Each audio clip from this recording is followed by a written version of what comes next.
विधानसभेच्या निवडणुकीत असं काय लॉजिक झालं होतं की सगळेच नेते परदेशींविरोधात एकटवले होते हो? काय असं काय होतं की त्या माणसाबद्दल की सर्वच तुम्ही बलाढ्य राजकारणी ज्यांनी 30 वर्ष राजकारणावर आपलं वर्चस्व ठेवलं, तुम्ही सगळे एकत्र झालात, परदेशी मात्र एकटे पडले होते.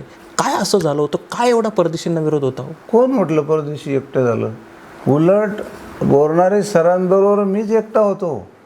वैजापूर तालुक्यामधले जेवढे काही राजकीय घराणे आहेत, मग तुमचं भाऊसाहेब काकाचं घराणं असेल ते त्यांच्यासोबत होते, रामकृष्ण पाटील यांचं घराणं असेल ते त्यांच्यासोबत होते, तुमच्या बाळासाहेब संचितीचं मोठं घराणं असेल ते त्यांच्यासोबत होते, प्रमोद जगताप यांचं मोठं घराणं असेल ते त्यांच्यासोबत होते. उलट मी एकटाच होतो यांच्यासोबत. सगळे राजकीय लोक तर एकटवले होते बोरनारे साहेबांच्या विरोधात का ह्या माणसाला आता संपवायचं, आणि मी एकटा त्यांच्याबरोबर होतो. तुम्ही जो प्रश्न केला याचा उलट आहे ते.